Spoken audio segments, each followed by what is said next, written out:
আসসালামু আলাইকুম ও রহমতুল্লাহ। প্রিয় বন্ধুরা, আশা করছি আপনারা সকলেই ভালো আছেন। আমাদের কাছে একদিন ভাই প্রশ্ন করেছেন, ঈদের ভোরবেলায় স্ত্রীর সাথে সহবাস করার 3টি উপকারিতা জানালে খুবই উপকৃত হতাম। ধন্যবাদ দিনী ভাই, আপনি খুবই সুন্দর একটি প্রশ্ন করেছেন আমাদের মাঝে। আজকে এই ভিডিও থেকে জানতে পারবেন ঈদের দিন ভোরবেলায় স্ত্রীর সাথে সহবাস করলে 3টি উপকার হবে। তাই ভিডিওটি না টেনে সম্পূর্ণ ভিডিওটি দেখতে থাকুন। স্বামী স্ত্রী ইন্টারকোর্স হচ্ছে বৈবাহিক জীবনের একটি গুরুত্বপূর্ণ একটি পাঠ, যা করার কারণে স্বামী স্ত্রী বৈবাহিক জীবনে বন্ধনটি টিকে থাকে, যার ফলে বংশ বিস্তার হয়, এমনকি তার দ্বারা বংশ বিস্তার এবং মানসিক একটা প্রশান্তি পাওয়া যায়। তাই এটা যে কতটা গুরুত্বপূর্ণ এটা যারা বিয়ে করেছে তারাই বুঝতে পেরেছে বা বুঝতে পেরেছেন। তো এই বিষয়টি খুবই গুরুত্বপূর্ণ, যেহেতু আসছে আজ ঈদুল আজহার কারণে আমরা আজকে এই ভিডিওটি তৈরি করা হচ্ছে। তো আজকে আমরা যে বিষয়টি বলবো 3টি উপকারিতা। তো ফার্স্ট যে উপকারিতা হয় তা হচ্ছে যে ঈদের ভোরের বেলা স্ত্রীর সাথে সহবাস করার ফলে আপনার মনে একটি প্রফুল্লতা আসবে। ঈদের যে একটা আমেজ বা যে ঈদের যে একটা আনন্দতা রয়েছে সেটা কিন্তু আরও দ্বিগুণ হয়ে যাবে। কারণ আমরা একটা কোরআনের আয়াত থেকে বুঝতে পারি, যখন কোনো স্বামী তার স্ত্রীর সংস্পর্শ পায়, স্ত্রী তার স্বামীর সংস্পর্শ পায়, তাহলে সে আরাম পায় বা তার ভিতরে একটা ভালো কাজ করে।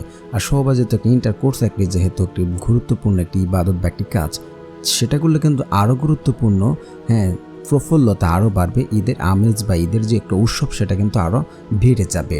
দ্বিতীয়ত যে উপকারটা হবে তা হচ্ছে, দেখা যায় যে ঈদের দিন গুস্ত নিয়ে মানুষ অনেক জায়গায় দৌড়াদৌড়ি, স্বামীরা অনেক জায়গায় ছোটাছুটি করবে বা অনেক জায়গায় যাতায়াত করবে। তো সেখানে কিন্তু অনেক মহিলা দেখা যাবে, অনেক মহিলা মানুষ দেখা যাওয়ার ফলে কিন্তু দেখা যায় যে তার স্বামী কিন্তু অন্য কোনো নারীর প্রতি, অন্য কোনো পুরুষের প্রতি, স্ত্রী হোক বা যাই হোক, আকৃষ্ট হওয়ার সম্ভাবনা কিন্তু রয়েছে। কিন্তু দেখা গেল যে আপনারা যদি ইন্টারকোর্সটা করে নেন তাহলে কিন্তু সেদিকে আর মনোযোগ বা কুদৃষ্টি যাবে না। কিভাবে যাবেন আপনাদেরকে আমি একটা উদাহরণ দিয়ে বুঝিয়ে দিচ্ছি। ধরুন আপনি বাড়ি থেকে বরফুল একদম পেট ভরে গরুর মাংস যাই হোক বিরিয়ানি দিয়ে আপনি খেয়ে গেছেন। রাস্তায় যদি আপনি কোনো গরুর মাংস বা বিরিয়ানি দেখেন তাতে কিন্তু আপনার খেতে মন চাবে না, কারণ আপনার পেট অলরেডি বা আপনাদের চাহিদা রয়েছে তা কিন্তু অলরেডি কমপ্লিট হয়ে গেছে। তো ইন্টারকোর্স করার ফলে দেখা যায় যে আপনার যে একটা চাহিদা, জৈবিক যে একটা চাহিদা, সেটা কিন্তু চলে যাবে।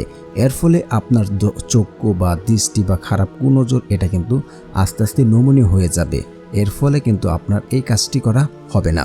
3 নম্বর যে উপকারটি পাবেন তা হচ্ছে, ঈদের দিন যেহেতু আমরা কোরবানি করব, একটা শরীরে একটা স্পৃহা তৈরি হবে যে গরুর গোস্ত কাটা, মাংস কাটা, সারাদিন একটা দৌড়াদৌড়ি পেরেশানি কিন্তু শরীরে একটা আলাদাভাবে একটা কাজ করবে।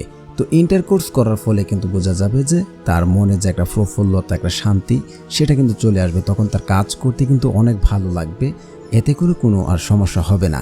তো আশা করছি আপনারা বুঝতে পেরেছেন যে 3টি উপকারিতা কি হবে। ধন্যবাদ এতক্ষণ ধরে ভিডিওটি দেখার জন্য।